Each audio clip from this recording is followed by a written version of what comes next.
Hello, everyone, and welcome back to this episode of In Lay Terms. I'm your host, Payman Ascari, and today we have with us Mr. Ali Nmyes. How are you doing, sir? I'm doing pretty good. How about you? I'm doing pretty good. How would you rate my pronunciation of your name? I think I botched it. Oh, I think that's the best one. The best one I heard. All right. Well, apologies if I messed it up. No, no, Ali, no, uh, that's can great. you start by telling the audience a little bit about yourself, please? Yeah, sure. So, 18 years old from the last March. It's been 2 years. I'm in the People's Party of Canada, and also yeah, 2 years in the People's Party of Canada. I'm the new president of my local ADA for the Outaouais and the Outaouais Laurentide region in Quebec. So it's just beside Ottawa, and I'm also the vice president of the youth wing of the PPC. So it's something very new, but we keep going the work with the youth wing. All right, fantastic. Tell us about this youth wing. What is it? What do you guys do? What is your mandate? So 1 year ago, we was just like some random three young people supporting Maxime Bernier in his in the last election. So we tried to get more people to organize ourselves with with more organization. So an executive team and a lot of new people, and then we got to talk with Maxime Bernier and the HQ of the People's Party of Canada. So yeah, and with that we make a new youth wing for the party. For the simple reason is because the majority of people who are voting for the PPC, it's the youth. So it's under 13 years old. So that's why we created this youth wing, because a lot of people in the party are youth. Not the same as the Liberal Party or the Conservative Party with all these old people. I have nothing against old people, but it's great to have more young people. It's the future. So, how do you reach out to young people? And let me preface that question with another question. Why Yeah. are you doing this? You're only 18. You could be out, I don't know, playing basketball. Yeah, that's true. And you know what? There's a lot of people who are saying the same time when they heard that we're working with the People's Party of Canada with the Youth Wing. So, it's about our future, So all this youth with us is working for their future, So if we took just an example of housing prices, personally I can't, in 10 years, 20 years, I can afford a house like my grandparents or my parents. So there's a lot of issues that we are concerned about. So we are here to say we have a future in this country, so we have something to say about it. And we can't just be a spectator. And you know maybe in 20 years my kid will ask me, Dad, what happened to our country? I have to give him an answer, and I can't say I was just looking at what is happening, and I didn't do anything. And for the other question, how we are reaching out to other young people, it's at the beginning it was in social media. So we was posting some new posts about the new youth wing. So people were coming to see us and to tell us that they are interested to be involved.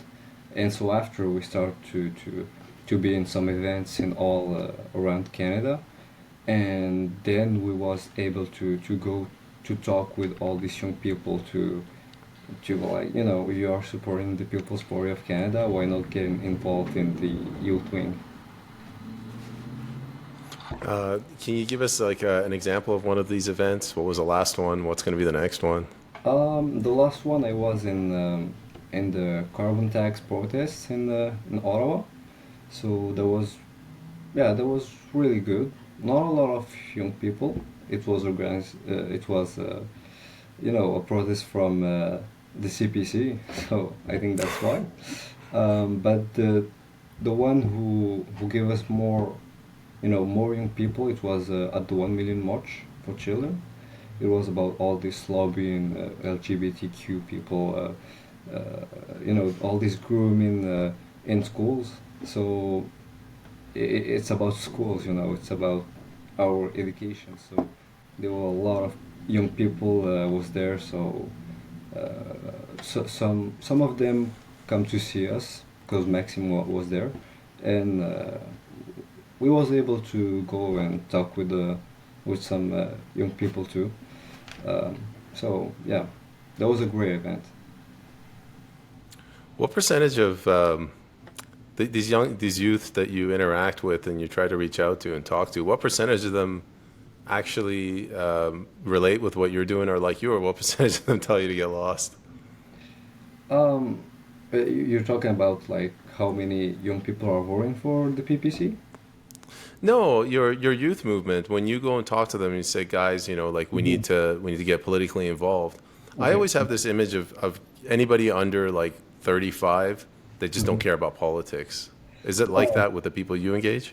I think maybe 5 years ago that was true, but not today, because I think they are living in all these problems and they are feeling the problem. So I will say there's two parts. There's some people that are not interested about politics, or they're just left wing because that's what they learned in school. And there is another part who are, concerned about what is happening to this country, to the education system, and when someone don't have the time to get involved, or he's worried about his school, his grades, that can happen, and there's no problem with that. We all have a personal life beside politics. Because, yeah, we're citizens before to be in politics, and there's a lot of people.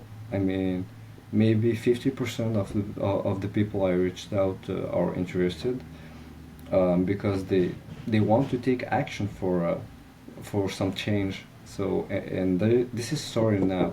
You know, all the people in the people's in the People's Party of Canada is, you know, th- we will have a time when everyone will have to do a retirement, or to move on to something else, and we have to be ready. The youth people, we have to be ready to take place and continue the work. So, again, another question about youth. Since I got you here, I'm getting free information out Hmm. of you. So, what are the issues that actually young people today are worried about? I'm guessing housing is number one, but can you give me a Yeah, couple more? yeah, yeah. Housing is number one, and we have also for all these things with wars, foreign wars, in Middle East and Ukraine, and we actually have some of our young people that are interested to get involved in the Canadian Army, and then we have a lot of, you know when you're young, it's you start to pay taxes,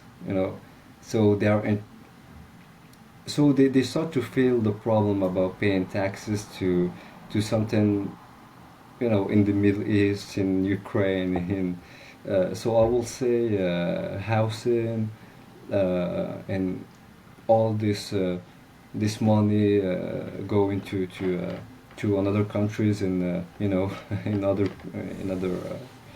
places.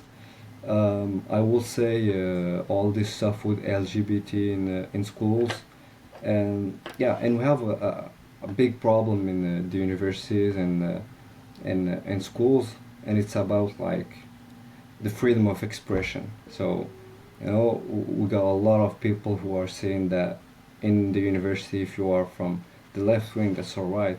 But if you are right wing, you will probably be a target for your teachers, or so people are worried about freedom of expressions in schools and universities. Let's talk about freedom. Let's go with freedom of expression, freedom of speech. Hmm. Is that even an issue? Do kids, young adults, even care about that, or are they just, as long as they have the right to go after chase after girls, they don't care? No, I don't think for teachers, for adults, I don't think they care about that. Like they are just like you're too young to know something more than the teacher, so you are not free to express yourself, or they will just go with, oh, that's a hate crime, so you have to shut up. I mean, that's ridiculous. Y- you can be young, very young, and have an opinion about something. You can be young, but you are not dumb. So, and more in the university. So I think the school and the university is a great place to have some debates about the future, about the country, about politics. I think that's the best place ever to have a debate and to express opinions. So so so this is why this is very important to have this freedom of expression in the school, in the university. I mean, all these young people are the future of the future of this country. Let's explore this a little further. So specifically, Marxism, this whole concept of erosion of parental Hmm. rights, like if you want to Yeah. change your gender, we won't tell your parents. Yeah. Kids in school, when I say kids, I don't know, between 15 and 20, Yeah. when they look at that, do they see a problem or do they say, I don't see a problem? Well, in my personally in my school, before all this pandemic of COVID-19 and all this stuff, people were normal. You know, very few people from the LGBTQ community, stuff like that. So not a lot of pushing of all this lobbyism in schools. After the pandemic, I don't know what happened. Maybe it's something changed in the government, something changed in the mind of people. I don't know. But after that, in my school, I will say like maybe 16% of the students are LGBTQ. So, 5 years ago, you will look at a school and you will see maybe one, two, five gays in all the school. Now we have maybe the half of the school. Just about probabilities that this is not normal. So something is happening in the school, in the way we are teaching to children about sexuality and all this stuff. I think, so this is a little concerning. There's a lot of ways to explain that, but I can't be sure. I'm pretty sure, like, about where the problem is from, you know. But I don't see how it was like very fast.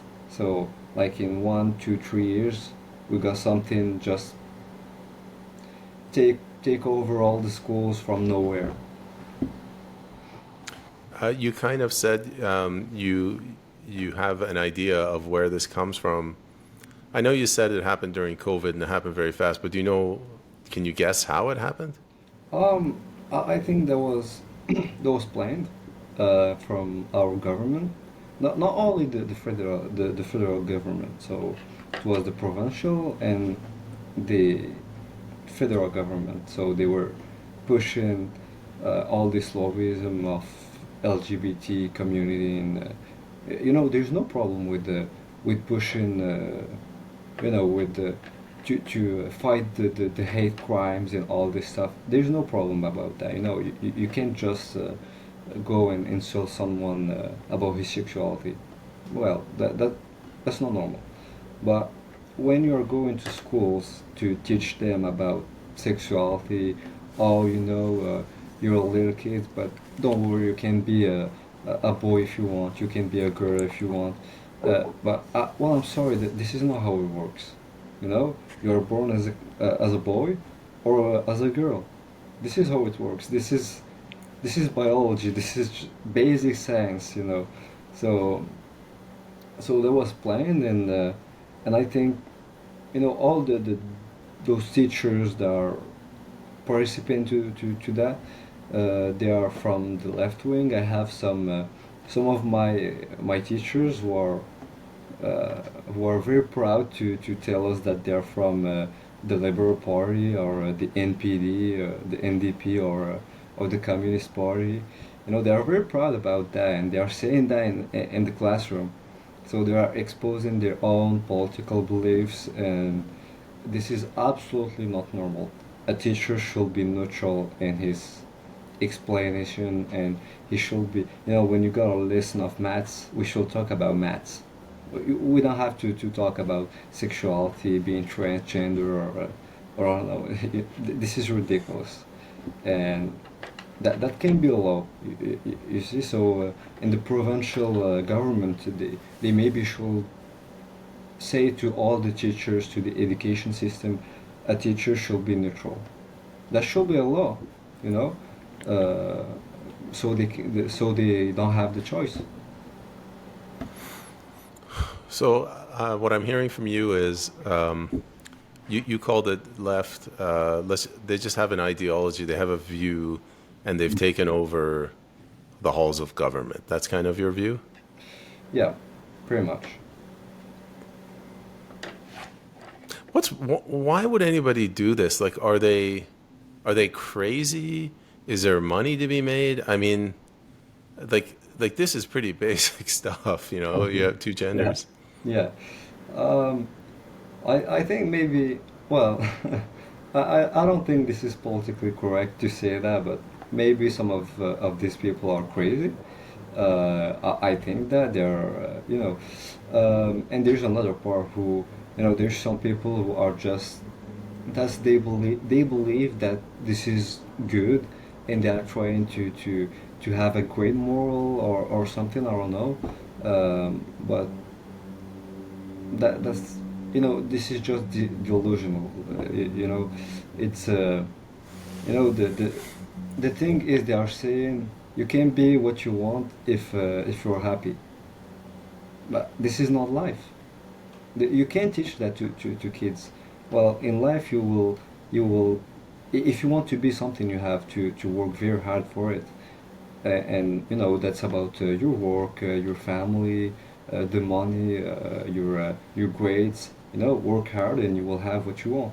And there is something, some other things that you can't change. You are a boy. Well, maybe you're not good in your body, but this is how it works. That's you're born as a boy. That's it. That's all. Uh, you know, when I was a kid, I was looking at a lot of action movies, and I really wanted some tattoos, but I was 5 years old. So my parents was, no, you are too young for that. That's normal. I was not happy, but I was too young. That's normal. So it should be the same thing. Let's go back to another thing you said, housing. The people you talk to, your age range, what do they think is the cause of housing just getting so expensive? There's one reason. I don't think there is a lot of reasons. It's immigration, and especially mass immigration and controlled mass immigration. So if we do our maths, you can see that there is a 500,000 of people who are going as an immigrants in the country. Then you add all the international students, the refugees, and all the other people that are getting in the country. So you go with around 2 million people each year. I don't know if they was in their math classroom, but you can't build 2 million houses in a year. That's not possible. That's physically not possible. So when there's a lot of people who are trying to buy a house, you, okay, great, we want some immigrants, great, no problem. Then you have to give them a house, some food, so works, and there's, you know, I was thinking about a statistic from Statistic Canada, and they were saying that only 11% of all the immigrants are getting the jobs that we need to give to immigrants. And all the other immigrants are taking jobs that Canadians need. So is is immigration really helpful for the country? I don't think so. And that's the cause of the housing problem. There's too much people who want a house. So this is not possible. So we have to reduce the number of immigrants each year and be, more selective. And I'm saying, and this time they can't say I'm a racist. That's from an immigrant. You're impervious to the accusation of Yeah, racism. yeah. I'm going to come back to the immigration thing. I'm going to, you know what, I'm not even going to beat around the fact that you're way younger than me. People your age, are they able to afford rent, or are they living at home with their parents? I know a lot of my friends who are currently living with their parents because they can afford the house, the house in rent. But there is another part of my friends who are getting a rent in a house, but they have to reduce the food they are taking each month, and that's really sad, for a young people who is paying. First of all, he is paying his studies, and then he have to pay a rent, a big rent. So then he can go out to hang out with friends.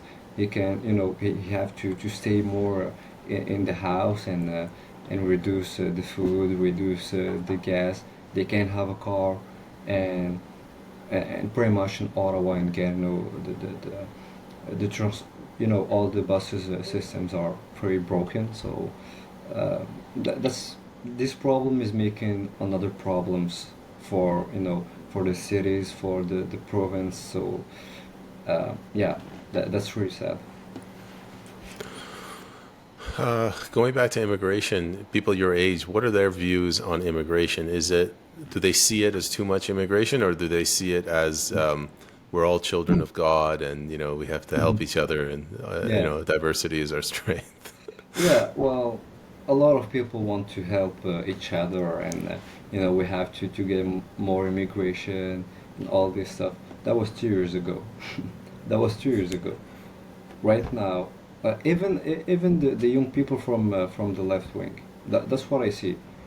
Everyone is, you know, maybe there is some people who will say we have to reduce the immigration and be selective for some cultural problems. We all saw the problems between the Indians and the Sikh, or I don't know, Palestinians, Israelis. So this is a part of the problem, but everyone on the left, on the center, on the right, everyone is saying immigration is is too much right now for the housing problem. And I think there's young people who think that. It's the same thing in the Liberal Party, in the CPC, in the PPC. Everyone is thinking that. But are they going to take some actions to stop or reduce the immigration? I don't think so. The PPC is the only party I see from from now 5 or 6 years ago who was saying that, and he's still saying that, and it's the only party in Canada.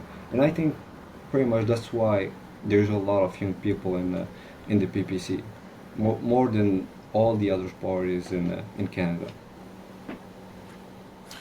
Why is that? Why is it that young people are attracted to, let's call it reason or common sense, transparent principles, but the older generations, whatever, adults, the elderly aren't?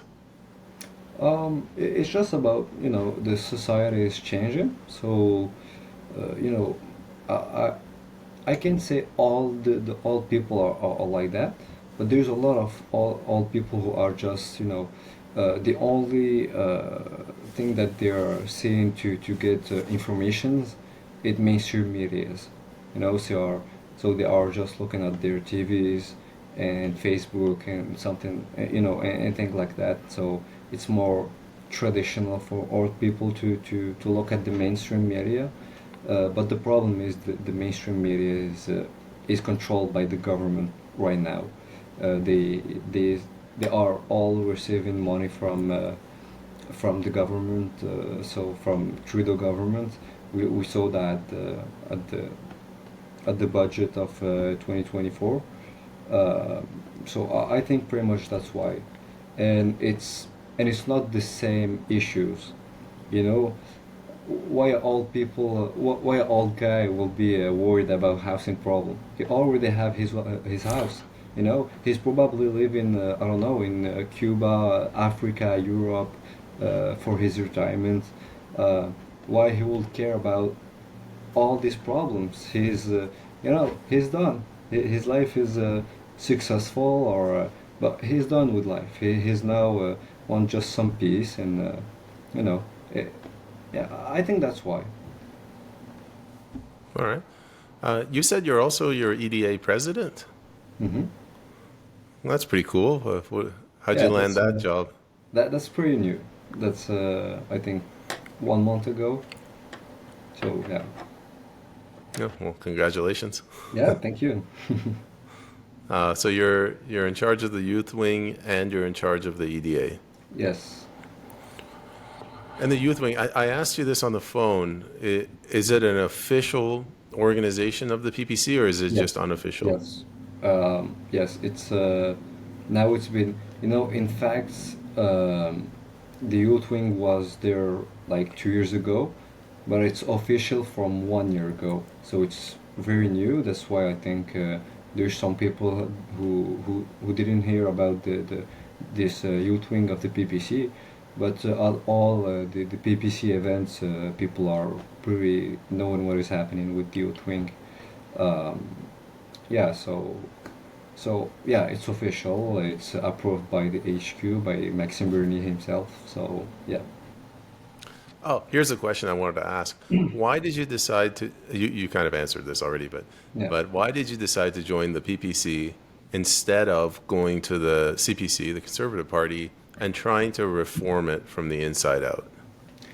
Well, I was in at the beginning, before 2022, I was in the CPC, and the leadership election was my last hope for the CPC, because I was like, also what happens with Maxime Bernier when he was in the CPC. So I was like, this is the last hope, and if Poilievre is going in charge of the CPC, this this party is done. So that's what I did, and I just, yeah, I joined the PPC because it's still really conservative, and it's just when you talk with people from the CPC, I mean people who are who have some responsibilities in the party, they are not conservative.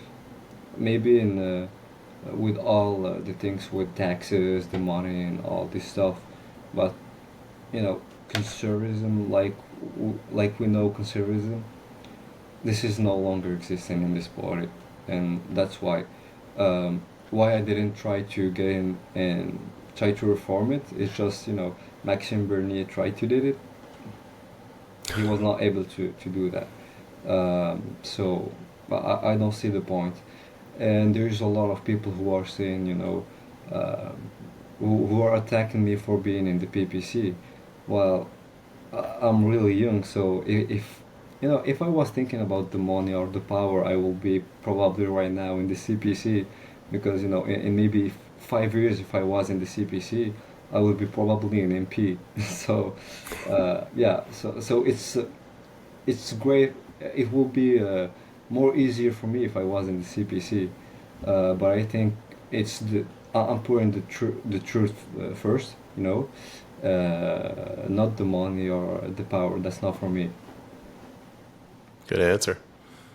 Who were you hoping to get into the leadership position in the CPC? It was I didn't remember the last name. It was Leslie. Uh, Leslyn Lewis. yeah, Leslie Lewis. Yeah. Yeah, I put in the ranked ballot, I put Roman Bobber as one, Leslyn Hmm. Lewis as two. Yeah. Leslyn Lewis she's one of the few remaining Mm. Conservative Yeah. Party MPs that I actually respect. Yeah. Me too. There's a lot of people in the CPC I respect, and I respect also the people who are voting for the CPC. This is a democracy, so we have to respect each other. Well, not everybody is respecting everyone, but I think it will be more easier to work if everyone is respecting each other. And you will see at the result it was 9% only for this conservative woman. So so that's another reason why. So when you see 9%, you see that you are very very far from conserving the party. I don't want to bash Pierre Poilievre. I think he's a pretty good guy. Hmm. I want to get your view on how do you think he's as a leader of a party? How do you think he's managing things? Well, in the communication, he's really great. He's really good at communicating his ideas, and the only problem I have with Polyev, he is trying to say to people, look, I'm a real conservative. Don't worry about what is Maxime Bernier telling about me. But the fact is, he was in the House of Commons for 20 years. What did he do in these 20 years? He was Minister of Housing. What did he do about immigration? Did he propose a law about maybe LGBT in schools, or drag queen stories with kids? So there's a lot of issues a lot of issues that show a conservative should talk about. He was 20 years in the House of Commons, nothing done. So so after 20 years, he will be prime minister and he will be a new guy. I don't think so. This is 20 years. It's more than my life. Yeah, yeah. My concern. I'm just going to share my thoughts. I think he's not a very strong leader. So, do you remember the interim leader was Candice Bergen, I believe? Yeah, yeah. I thought she was a really strong leader. I didn't agree with everything she did, but Hmm. she was very, I don't know, forceful. Yeah. Pierre, he's kind of just getting knocked around by the media. Just the other day, Jagmeet Singh came out and he said, Pierre, I'm giving you 48 hours to provide subsidized abortion for women. Otherwise, you're robbing them of their rights. Like he's just getting beaten up.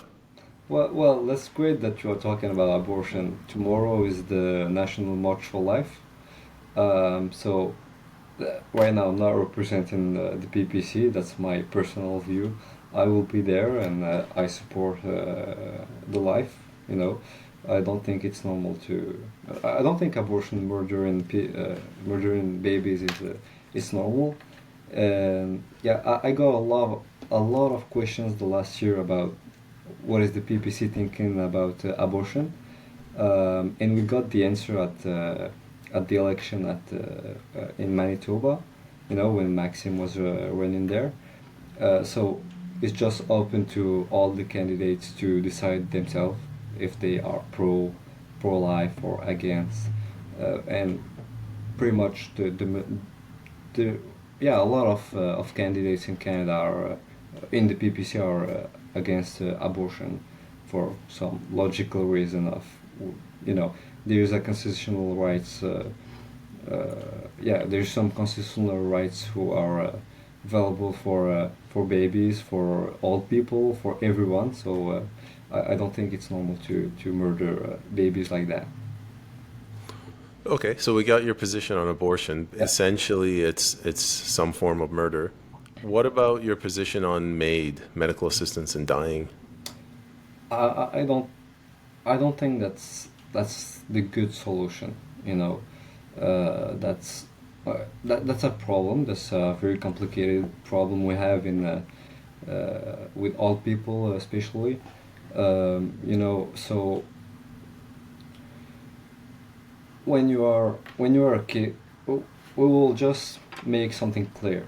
When you are a kid or very old, I don't think you are capable to decide something big like that. So it maybe will help some people for sure, but I don't. I think that in the majority of cases, it will be like it can be a mistake, and it's a mistake of, you know, you can go back. So so that's why we don't have the death penalty, because you can go back. You can decide, you know, maybe later. So that's a problem. My personal position is pretty, um, very undecided, but the party is against it, and but I'm undecided just because it's more complicated than just say I am pro this, or I'm against this. You know, that's not how it works. It's we have to try to, you know, I'm against it, but I have to try to find better solutions. All right. These questions are getting. You opened up Pandora's box by mentioning the Okay. abortion thing, so I'm asking All you right. tough Yeah, ones yeah, yeah. now. Don't worry. O- Online Harms Act, the Bill C-3063. Mm-hmm. What are your views on that? And kids your age, what are their views on this increasing censorship? Well, that's shameful. That's a shame because social. My generation grew up with social media. That's the only way for young people to express themselves. You know, we're not in the 90s, or I don't know what years, but we are not making books. Not everyone is making a book to express himself in this age. You can just go out in the street and scream in your opinions. So the only place young people can express themselves is social media, and we have to be free to express ourselves, to say what we're thinking about the world, about the government, about everything. That's the freedom of expression. And now that's going ridiculous because if you got attacked by someone in the street, you will wait probably 2 years to have to go in the court, you know. But if you say something about Trudeau, or the government of the country, you will be going to court in 2 days. You know, it's just a thing about priorities. We have a lot of more important things to go in court with. So that's you know, and Bill 63 or not, I will say whatever I want in social media. Uh, I'll visit you in jail. all right. Why don't we? Okay, we'll end it on probably the hardest question. The budget bill. Our GDP is 2.2 trillion. Our debt is 1.2 trillion. Public debt. The government spends upwards of $500 billion a year on whatever the heck it spends money on. It's short 50 billion, so it doesn't raise enough taxes to pay that. What's your view on this management of the way they're managing the government? So from a long time, this is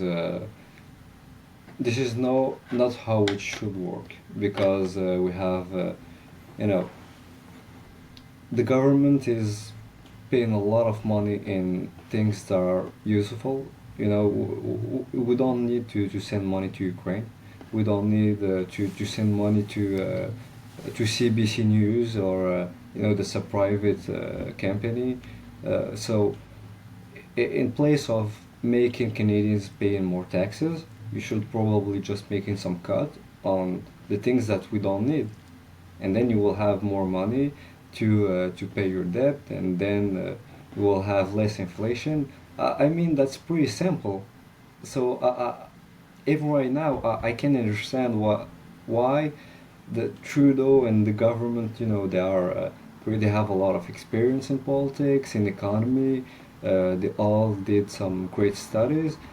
So it's just very simple, and I don't see how they are not understanding how it works. Um, I mean, the show just very dumb, you know. Yeah, it's shocking. Um, Ali, we're coming to the end of the episode. Do you have any words of optimism for Canadians? Do you have any advice, suggestions on what ordinary people can do? Well, I think we should have some hope because in the first election, I'm pretty sure that the majority of people who are listening to you is from the PPC. So I'm sending this message to the PPC supporters. It's time to have hope because in the first election it was 0.5% of the vote in Canada. That was very not not a lot. In the last election, we was at more than 5%. That's it's just for seeing how the party is growing up. This is insane. So we're close to the million vote. So I think we should have some hope for getting a first MP in the next election. And if it doesn't happen, that's all right. We're not like the liberals see in the country in 4 years or 6 years. We're making something big for another generation. So we have a lot of time, and I mean, and we're pushing some. I think we got a lot of success because if the PPC wasn't there, I think Poilievre and the CPC will be more on left, but they are afraid to lose their voters, so they are trying to make some common sense to keep their supporters from the CPC, from the PPC. So this is a success, and we're continuing the good work. And Ali, where can the viewers go to follow you, see what you're doing, maybe a website, somewhere they can donate? Yeah, it's I'm on Facebook, Instagram, Twitter, but I'm more on X, Twitter, X, how you like. It's Ali Nmyes. It's like how it spell it in the title. So yeah. All right. Well, Mr. Nmyes, I wanted to thank you very much for coming on the show and sharing your thoughts with us. Yeah, so thank you so much for inviting me. That was really great to express myself in front of the people. So yeah, thank you for that, and God bless you. Goodbye. Goodbye.